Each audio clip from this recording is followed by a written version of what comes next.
Hello, this is Neil Ross impersonating Frank Welker impersonating Gregory Peck. And this is Bonecrusher saying you're watching In Conversation with Amber the Fangirl, ATF. Now let me hand it over to my friend Slag. Thank you very much, Bonecrusher. Yes, it's me, Slag.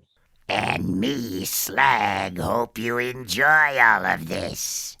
And this is Springer reminding you I've got better things to do tonight than die.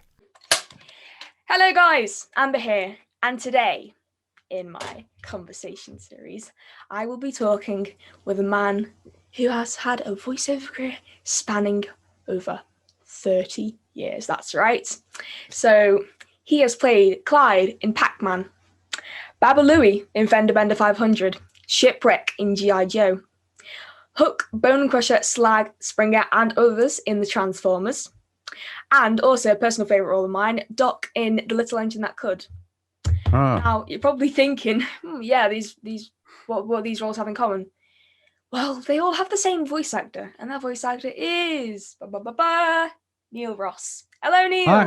Hello, Hi. Amber. Lovely to be with you, and how exciting to see that you have a clapboard. I don't even have one of those. I'm jealous now. I want one. Yeah, these, to be honest, mine isn't really that good because it's metallic, so I can't write anything on the chalk.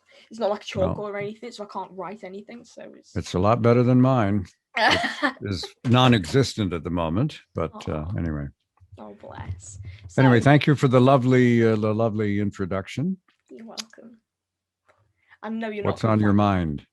Nothing much. Well, obviously, I know you're not confined to all those roles I've just listed. You have many others that obviously it would take me about 10 minutes to just go through all of them and say, oh yeah, blah, blah, blah, blah, blah. So those are really the ones I know you from. Mm-hmm. So yeah. So it's lovely to have you here. Thank you for accepting my interview request. So grateful. So grateful. Oh, my pleasure. My pleasure. And if you don't know already, Neil has worked with some of the best people in the industry. I mean, he's worked on Transformers and G.I. Joe, which has had voice direction from the incredible Wally Burr. And man, those casts must have been amazing. What were the recording sessions for them like? With you got Frank Welker, Corey Burton, Michael Bell, and then a lot of other people. So that's just my first question. What were they like with the Wally Burr recording sessions? They were quite quite intense, both in the studio and in the green room. Yeah, Wally was an interesting guy, and I owe a lot of my career to him, and I think a lot of other actors do too. Some people would get angry with him over the number of takes he asked for and the amount of time these shows took to do, but overall, I'm very, very grateful to him, and I always liked him. He didn't have a malicious bone in his body. He would do things sometimes that would irritate the hell out of you, but it wasn't out of malice. He seemed to, in a perverse way, want to do everything the hard way. I used to say about Wally, I would make up a little scenario in my head. It's like, okay, guys, there's this brick wall, and we're going to charge into that brick wall and knock it down. And I would say, Wally, we could just walk around it. Yes, I suppose we could, but no, we're going to charge in and try to knock it down. It was just kind of the way he was. So it was intense in the studio, but then if you didn't have a line coming up for a while, you would tiptoe out and go into the green room, which was this tiny little area adjacent to Wally's secretary's office. And we must have driven the poor woman insane. I'm sure she still hears our voices in her sleep at night. But you would get these amazing discussions going between actors, and some of these guys were such characters.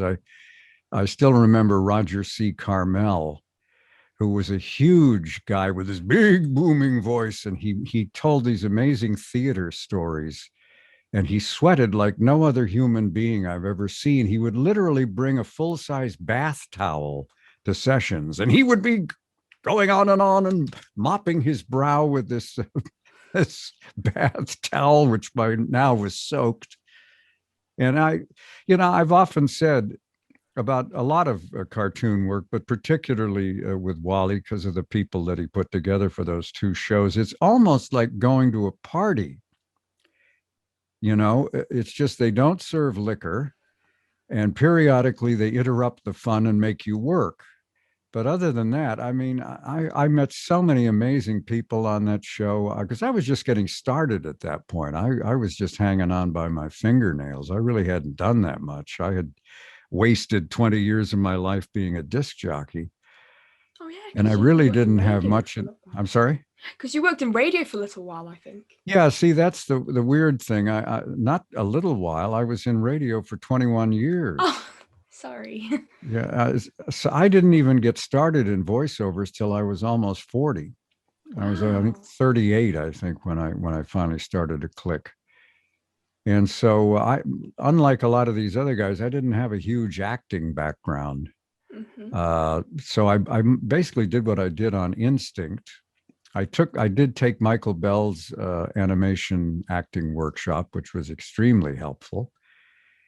And I did a little acting class in Hollywood, which was a total embarrassment, but I think I learned a little bit from that, but mostly it was just instinct. And I'm suddenly thrust into this situation with all of these guys who are so good and so polished, the Peter Cullens, the Frank Welkers, the Michael Bells, Chris Latta, who was just awesomely brilliant, and what a tragedy. I used to, there are people that I've run into in my life and I've thought, I wouldn't be surprised if they go on to become huge stars. And I'll be saying, I used to know him. Oh, you didn't. And actually that did happen in a couple of cases. And I always thought Chris was going to make it on camera. I could have seen him in The Sopranos. He could have played any number of parts in The Sopranos, for instance. But unfortunately, his untimely death put a stop to any of that. But I used to sneak into Wally's room and watch Chris work. If I didn't have any lines, I would tiptoe in and sit on the couch and I would watch. And I learned a lot watching him. And he always gave 100%. No, he never phoned it in. He always gave 100%. Oh, bless his heart. It must have been so great. I mean, I've heard like Wally Burr used to record like library sounds, like instead of like getting all of the cast members like Transformers and G.I. Joe to like scream everything or grunts or sound effects, he'd just get everyone to record them like a 10-hour thing. Not 10 hours, sorry. You'd be exhausted by then. He would obviously get to record everyone doing like, I don't know, like 5 minutes of grunts, 5 minutes of screams, and then you could just use them like a sound effect library. I listened to the Laserbeak one that Chris did, and I know a lot of people have thought Frank Welker did the voice of Laserbeak up until that library audio thing was discovered, and then everyone was like, wait, it was Chris Latta all along? Oh my gosh. That is amazing. So yeah, obviously Starscream. Yeah, he was an astonishingly talented guy, and he had a hugely successful career as a stand-up comedian. He did. I've seen some of his routines. In fact, I realized I saw him before I met him. There was a special that ran on television in the States. I don't know if it played in the UK. It was Rodney Dangerfield Presents Young Comedians, something like that. And there were 4 of them on the show, as I recall. Chris was one of them. The other one was Maurice LaMarche, who I also had not met at that point. And I remember Chris had this strange, dark bit that he did. I think you can find it online. He's in a black raincoat, and he says something like, he's intimidating the audience. He says something like, I'm a psychotic. I just happen to have made a career out of it, or something like that. Much funnier than that. He set it up much better than I did. But oh, bless. And the last time I saw him, I was coming out of an audition. He was going in. This was at Universal. I think it was for Casper the Friendly Ghost. And I didn't get the job, and I don't know if Chris did or not. But anyway, we talked in the parking structure, and he told me he just won a huge comedy contest up in San Francisco. So I mean, he had a lot of irons in the fire. He did some on camera. He was on Star Trek, Hmm. but he was a Klingon, so he was covered in makeup. And my wife is a huge fan of that show. I can take it or leave it. But anyway, I'm looking at this, and I suddenly wait. I hear this voice, Now you will give me your spaceship or whatever. I said, wait a minute, Jesus, that's Chris Latta in Klingon drag. I can't believe it. Yeah, yeah. So as I said, it's a shame because I really thought, boy, this guy's going places. Yeah, maybe he would have been great at all these Transformers conventions, to be fair, because... Oh, my God. Yeah. He wouldn't, if you could somehow talk to him now, he wouldn't believe it. You gotta be kidding me. Yeah, it was 35 years later. No way. I mean, Frank Welker only started doing conventions about 2015. So apparently it took Peter Cullen's persuasion to get him to do BotCon. Yeah, Frank was a holdout for a long time. So was I. I think the first one I did was 2011. Oh, yes. I think the Transformers Primecast were there. Actually, that just reminded me. No, it was TF Con in Pasadena. Oh, sorry. The TF Prime one was BotCon. Or, yeah, maybe BotCon. I get them confused. But, yeah, it was just me and Greg Berger, as far as I know, from Transformers. Oh yeah, that was the I think Morgan Lofting was there, and I'm thinking that's all from Transformers GI Joe. Anyway, the thing was, I had resisted for years. People said you should do these, and I pictured myself in a hall somewhere, sitting at a card table, being ignored. And so finally, this thing came up in Pasadena, which is, about a 45-minute drive from where I lived. So I thought, I'll do this, and just to see what the hell's going on. And if it's horrible, I'll just give them their money back and go home, And I got there, and they said, all right, you and Greg are going to sign autographs now. And we go, okay. And we come out from behind this curtain, and there's two little tables, and there is a line of people stretching to the horizon. And I said, wow, who are they for? And they said, they're for you. And I couldn't believe it. Greg and I were just looking at each other like, and people coming up and crying. And I've flown thousands of miles to meet you. And I was just overwhelmed. And I had a great experience, and I've been doing them ever since. But, yeah. Having a look here. I think it was BotCon 2011 because it says it was held in Pasadena. Yeah, that's the one. It says Jack Angel was scheduled to attend, but illness prevented him from going. Wally Burr attended, but did not participate in any panels. Paul Eading was not scheduled to attend, but showed up anyway. Arlene Bonaz, Greg Berger. And then it was mainly the Transformers Primecast, like Steve Bloom, Jeffrey Combs, Peter Cullen, Kevin Michael Richardson, etc., etc. And Morgan Lofton, Michael McConney, and it says Kellen Goff actually attended. He filled in for someone at the end of the Transformers Prime script reading. So yeah, I suppose you're at the same event, but you didn't see him. But he would have been only 16. Well, maybe I did, and I've forgotten. It's been about 10 years. So yeah, man, that has flown. That's so crazy. Well, the last year hasn't exactly flown, but you got a plane. We all went into slow motion, life was going on. Suddenly it's, okay, now we stay home, and which was not that hard on me. I'm kind of a recluse. So some days I get up, I don't have to meet anybody. I don't have to go anywhere. This is great. But I recognize that regular folks don't feel that way. And it's been a horrible year. And I think about, what if you were, I'm thinking about myself, what if you were 20 or 21, stuck in an apartment for a year? You'd be going out of your skull. So I wouldn't mind that. I don't socialize with other humans anyway. I'm a little introvert, really. So am I. That's, I trying to remember who the hell it was. I was looking at something on YouTube with an actor, obviously somebody that I have spaced who it was, but Chris They Latta? said something. No. Oh. On camera person, I forget, but the host said something, a great compliment to this person. And how do you feel about that? And he said, well, on one level, I love it. On another level, I hate it. He said, the truth is I crave that kind of stuff, but I don't feel worthy. Aw, And I thought, bingo, bingo. That's exactly where I am. same, to be fair. And that's why I got into radio, because I was an introverted extrovert. I like to entertain and perform. I just don't like people watching me do it.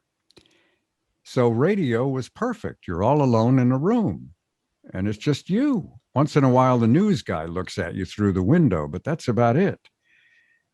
And, but then fade in, fade out. It's 20 or some odd years later, I get bitten with this desire to do voiceovers, and I start to do these animation projects. I start working with 4 or 5 other people, and I discover this is fun.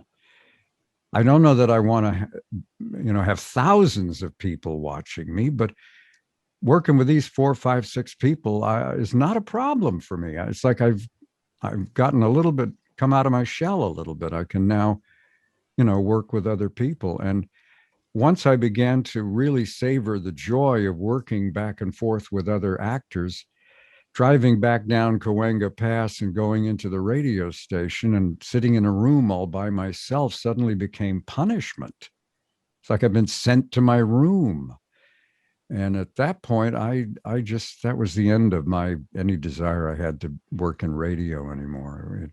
Radio to me was black and white, and voiceovers was in living color. A little bit of a metaphor. Yeah. Is that a radio mic you have? It looks like it. Is that a what, Mike? Is that a radio mic? I see that. Yeah. This is actually, I don't know if I can. Yeah, there we go. KMPC. That's a mic flag from the last station that I worked, KMPC. Wow. In Hollywood, the Station of the Stars. That's so cool. It no longer exists. It's now, they've changed the call letters and it's a sports, and it's, but KMPC actually had an interesting history. Back in the 40s, the reason they called it the Station of the Stars was they recorded a lot of syndicated radio shows at KMPC where they would bring in movie stars and have them do radio shows, and they would bring in radio actors to sort of fill in the smaller parts. And so many a movie star came over to KMPC to record one of these shows. Of course, by the time I got there, all of that was over and we were playing records. But and anyway, this microphone is a Shure SM5B, which at one point was the microphone in radio stations. I've looked at, there's a compilation of disc jockeys working in the 80s around the United States, just snippets in the studio, and damn 90% of them are working with this thing. Oh, wow, that's so cool. Yeah. So I one day I saw this guy for sale. It was used in an equipment place, audio place, and it was used, but the price was right, and I was feeling flush, so I bought it. Oh, that's lovely. And yeah. I mean, I've been on the radio before, only once though. I was actually invited down to BBC Radio London because I contacted Joe Good, who runs like an afternoon show, and well, we had like a mutual friend, an actress who is now sadly passed on, Fenella Fielding, and I contacted her. I obviously explained about who I was, fan of Fenella, work I've done for her. And she invited me onto her show. So I went down there. I went to the broadcasting house, BBC Broadcasting House in Marylebone, London. Went in there and I did like a 15-minute chat with her. And at the maximum, there was about 100,000 people listening. I was like, wow, that's amazing. So much Yeah, my daughter's an aspiring actress, and she's done a ton of stage work. I forget how she got into it, but she ended up doing some interview show on a radio station. Of course, she knows I was on the radio. That was all over by the time she was born, but she said, "It's so weird, Dad. You're in this room and thousands of people may be listening, but you can't see them. I said, well, yeah, you know, that was a big plus for me, but obviously not for her. She's much more outgoing than I was. What's her name then? Taylor. Taylor Ross? Taylor Jackson Ross. Aw, that's a lovely name. Two presidents in a discount clothing store. That joke works in the States. There's a discount clothing store called Ross Dress for Less, but they're not in England. So. Oh, that's really lovely though. Seriously. What else is there to talk about? Actually, got a good subject. So as I mentioned before, you voiced Doc in The Little Engine That Could, that was produced by Mike Young. What was it like working for him?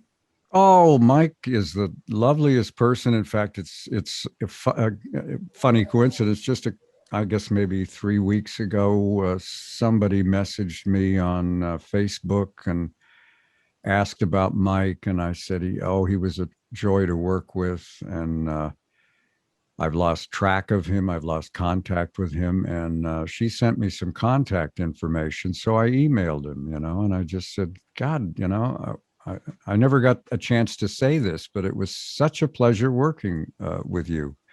I so enjoyed it, and I hope you're doing well. And apparently he is. He replied, and he's got a lot going on. Oh, wow.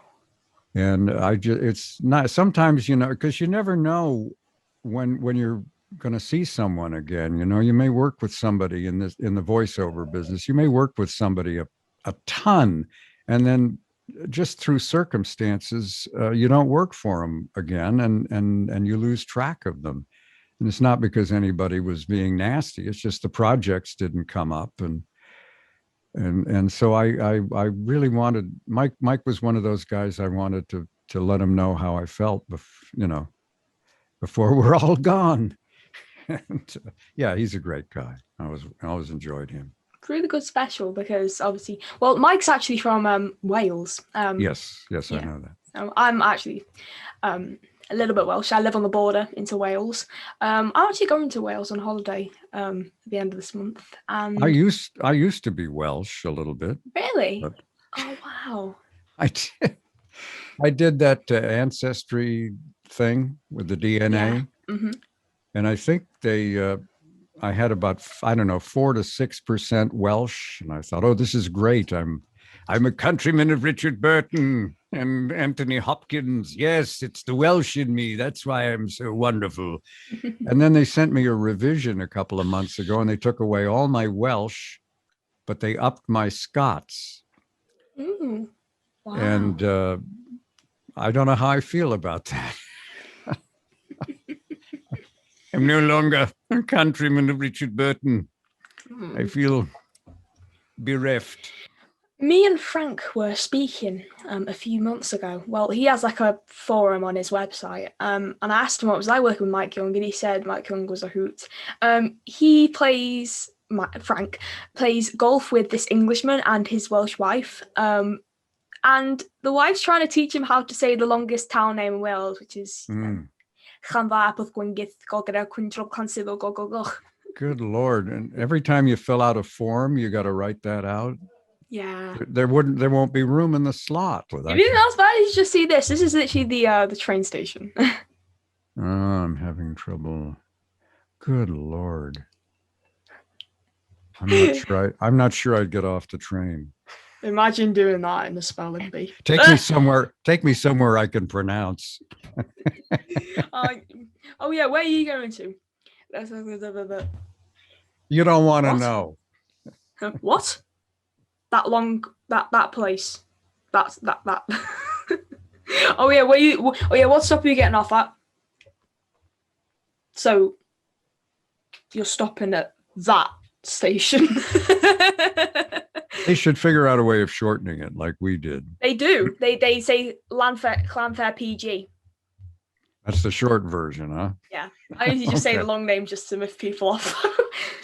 Well, actually, the city I live in, technically, I got to think about this because I don't say it very often. It's El Pueblo de Nuestra Señora, la Reina de Los Angeles. The city of the Queen of the Angels. And we just use the Angels, Los Angeles, but it's actually a Pueblo de la Reina de la. I've lost it. I had it there for a second. But, Oh wow, yeah. yeah. Hopefully I can get some really soon. I need to get there. Another thing I like to bring up is a film that I grew up in my childhood. Like throughout my childhood, I would watch this film. Obviously, I haven't seen it in like 10 years, but I thought I'd bring this up because I did a bit of research lately, and I was like, "Oh, you're in it." It's actually Garfield Gets Real. I remember watching it when I was younger. You were Wally and Charles in it, man. Yes. I can hear yes. you do those voices in my head. Yeah, I haven't seen those or heard those in ages. But I do. The only thing I remember from that is, well, two things, odd things. Tim Conway was in. I don't know if he was in all of them. Fun Fest. He was Freddy Frog. Yeah, and I was a huge fan of Tim Conway, and that's sometimes you get to meet people, and he didn't disappoint. He was very funny, but the only one I remember is the director asked us all to introduce ourselves and talk about some of the things we'd done in the past. And so everybody went around, and Tim was the last one. And he said, "Well, my name's Tim, and I'm just here for the free colonoscopy." And then the other thing I remember is where we were working, they were doing Foley. Mm-hmm. And for those who may not know what Foley is, a lot of the sound you hear in a movie or a television show is recreated for one reason or another. And these people were Foleying a scene where it was a period piece, looked like maybe the 1800s, and it was people sitting at a table eating. And they were Foleying just little plate clinks, and somebody would put a glass down, and really subtle stuff. And I was watching them do that. And of course, we would be out in the hallway yelling and screaming, and they'd come out, "We need quiet," because we were bleeding through the window. Yeah. But I'd never seen Foley work before, and nor would I ever see it again. Now that I think about it, it's really interesting. Oh, bless you. I'm going to ask you, what is the best job you think you've ever done in voiceover? Well, obviously, the one with the biggest audience comes to mind. One year, I was lucky enough to be one of the announcers on the Academy Awards. Wow. I think I've seen something about that. Wow. I did that in 2003. Oh, yeah, before I was born then. Well, that's why you missed it. And I don't live in America as well, so. I remember at the time we had close to 40 million people, according to the ratings in the United States. And they were saying, "Oh, this is a disappointment." Of course, this latest one, they got 9 million. So they'd kill for 40 at this point, but that just shows how things change. But that's probably the most high profile job. The thing aired worldwide, basically. And I wrote a whole chapter about that experience in my book. So if you're curious about what it's like to be one of the announcers on the Academy Awards, it's in the book. And I remember I had a little box in front of me. I could turn my microphone on and off. That's all I could do. And it had a red button and a green button. And the red button meant you're hot. And I thought, my God, I poked this little red button and I'm all over the world. What a strange feeling. Yeah, it must feel so surreal. Yeah. Mm-hmm.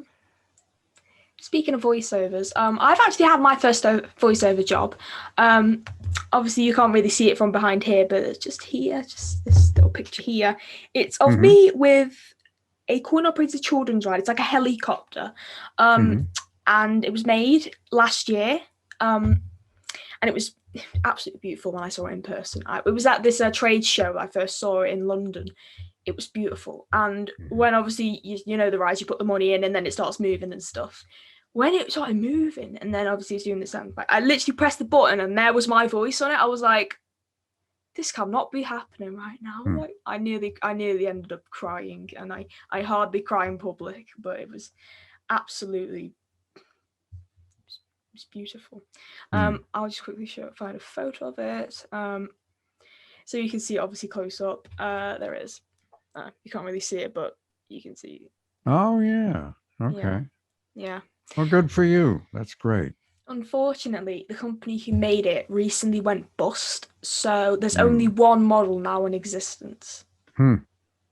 And I think that model is in Bradford, and there's another one in Iceland. And yeah, so that's probably not going to be around for much longer, but maybe it's still cool to do. Yeah. Yeah, it's my first foray into the acting world. Well, let's hope it's not the last. Oh, thank you, Neil. You're too kind. Oh, we could talk about Clyde from Pac-Man if you want. What was it like working on Pac-Man? Because obviously Marty Ingalls, I think he voiced Pac-Man. Yeah. What was it like working on Pac-Man? Well, this was very early on in my career. I had sort of bounced around and done little guest roles for Wally Burr, but I never had been a regular cast member. And then suddenly, this wonderful year of, I think it was 82, I suddenly was a regular cast member in a show called Pandemonium, which has long been forgotten. But the other job was Clyde the Ghost Monster in Pac-Man. And when I came in to audition for it, the direction was it was a cross between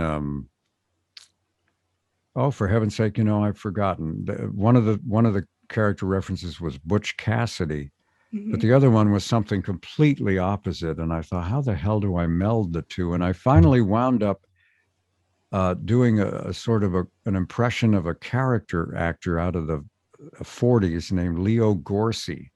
Yeah. He was part of a group of young guys who were sometimes known as the Bowery Boys or the Dead End Kids. And he had this hat with the brim pulled up. And he's sort of a New York wise guy. He's up in here somewhere. Really, he was sort of, now that I think about it, he was almost Joe Pesci. Yeah, I was going to say, I did recognize the voice a little bit. Just trying to find. And so that's sort of what I used. And to my amazement, they cast me. And I wound up, as I recall, Frank Welker was in the show. He and was Peter Chomp Cullen. Chomp. Yeah. And Peter Cullen was Sourpuss. Yeah, and that's the first time I met those guys. No, I had actually met Frank prior to that. Seemed like everywhere I went, Frank would be there.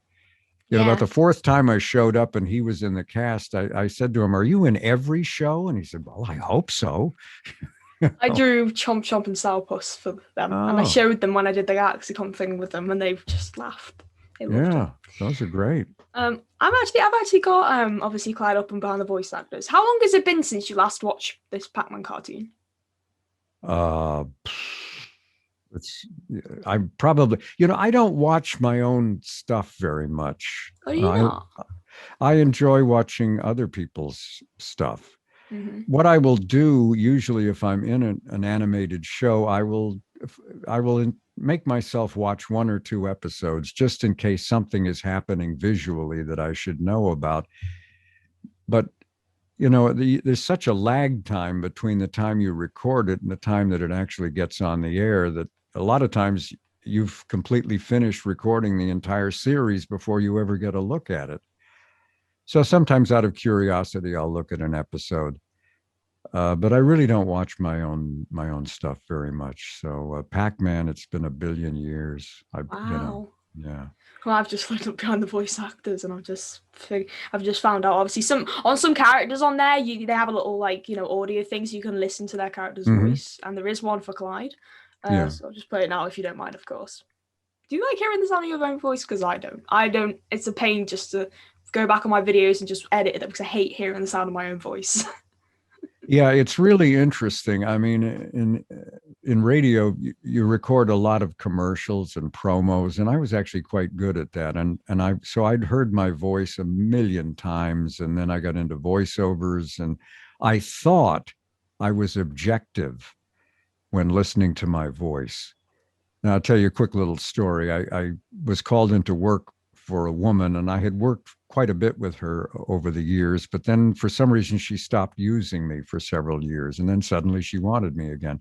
So I show up, and what I thought she said was, I'm going to play you this commercial that this other guy did. I want you to match what he's doing. I said, okay. She put it in the machine, hit play. This thing came on, and immediately I went into a panic mode. I'm thinking, this guy is so good. I can't match this. Oh my God, I'm in trouble. He's so good. I can't do it. And then suddenly I realized it's me. And the minute I knew it was me, I didn't like it anymore. Oh.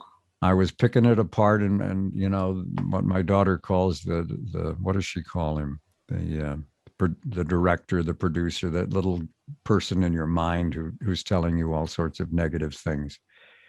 And I realized after all these years, I'm still not objective when it comes to my voice. I probably never will be. I don't think anybody is. Yeah. I've got Clyde up here. I'll just play like a little thing of his Come on, let's get what we came for and get out of here. Yeah, with this gizmo, we'll give Pac-Man such a ghostly nightmare, he'll be afraid to chomp on us for the rest of his life. Yeah, that somewhere the ghost of Leo Gorcey is screaming, "You ripped me off!" I demand royalties. What? I'm trying to remember what the other character. He's a cross between Butch Cassidy and something else. That's why I played it, because I wanted you to see if you could remember who the other person yeah, was. no, I don't. But I thought Paul Newman and some other absurd thing. How do you meld these two? And that's what I came up with. What else is there? Is there anything else you want to talk about before I really just wrap up the interview? Or, well, I suppose, could we hear some of your voices? Yes, sure. What's your pleasure? Transformers, Hook, Bonecrusher, Slag, Springer. Okay, well, as I point out in my book, a lot of my career successes have been the result of failed impressions. Mm-hmm. And of course, it's been a while since I've done some of these characters, but Hook is actually my failed attempt at duplicating Frank Welker's impression of Gregory Peck. And I never quite, ask Frank to do Gregory Peck. He's brilliant. But it was good enough. I'll make a note of that. Yeah, good enough to get the part of Hook. Then I may overmodulate here. This is Gregory Peck, Frank Welker. Okay. I'll remember to ask him. He actually went on a radio show in LA as Gregory Peck. I seem to recall saying he was going to quit the Screen Actors Guild. And they called the Screen Actors Guild, and they actually had him in a huge panic. "Mr. Peck, please." "I'm sorry, I'm tired of paying all these dues." You could ask Frank about that if he remembers. Anyway, where were we? Oh, yes. So Slag is... he's a Dinobot. Yeah. And I may overmodulate here. But he's what I would describe as a high throat ripper. Oh, must proper go at your throat, man. And Bonecrusher is obviously a low throat ripper. And then Springer. Well, Springer. How could I forget Springer? Well, and of course, what line would you like Springer to do, as if I didn't know? Just anything, really. Oh, well, probably the line that everybody asked me to do, which is, "I've got better things to do tonight than die." From Transformers the movie. Mm-hmm. I actually haven't seen that yet. I mean, you haven't? I'm going my way through. I'm going through the series chronologically, and I'm on season 2 at the moment. I can't remember what episode I just watched, but it was. I think I've got to the Key of Vector Sigma. I think that's the one I need to watch next, and then I'm going on to the movie. Then I'm going on to series 3 and 4. So it's nice watching. Well, I write all about the movie in me book, and I don't know what you will make of it. And maybe I won't say anything, and I won't attempt to poison the well. Spoilers. You will, no spoilers here. So yeah, I think that pretty much wraps us up here then. Is there anything else you want to plug? Well, I've mentioned the book a couple of times. It's called Vocal Recall, A Life in Radio and Voiceovers by Neil Ross. And as you can see, it's quite a lengthy tome. So if you get bored and don't want to finish it, you have a handy doorstop. So how can you lose? And it's available on Audible. There's an audio version, read coincidentally by me. And it's also available at Amazon. I have a website you can go to find out all about this stuff, and it's www.neilbook.com, neilbook.com. And I hope you enjoy the book. I didn't write it for the money, and so far my plan is working perfectly. And I'll say no more. That is wonderful. Neil, thank you so much for chatting with me. You've been my pleasure. My pleasure. It's been an absolute pleasure to speak to, and I admire your voice work so much. And just getting to speak to you since obviously becoming Facebook friends, and also since I contacted you for that Bill Scott documentary, I still have those Fractured Fairy Tale performances on my computer saved. Do you? Yeah, that was an amazing day for me. Nobody knows what we're talking about, but yeah. I got to basically work with the entire cast of Rocky and Bullwinkle, doing a performance of a script of Rocky and Bullwinkle at a shopping center. It was a charity benefit. And the guy who was the announcer on the show, William Conrad, had passed away. And somehow I got to fill in for William Conrad, which was I was a huge admirer of his. And so that was an amazing day for me, because I really had not worked in animation at that point. I wanted to, but I hadn't cracked it yet. So to get around people like Bill Scott and June Foray was just a dream. Anyways, guys, thank you so much for watching this interview. Make sure you go and buy Neil's book when it's out. Or is it out now? Is it out now? Oh, it's been out you're part of the world's longest book tour. Oh, wow. So, it's been out for a while. Oh, wow. Anyways, yes, go buy Neil's book. It's in the description below. And hopefully I'll be back sometime with another voice actor to speak to. So thank you so much for watching, and I will see you around. And cut.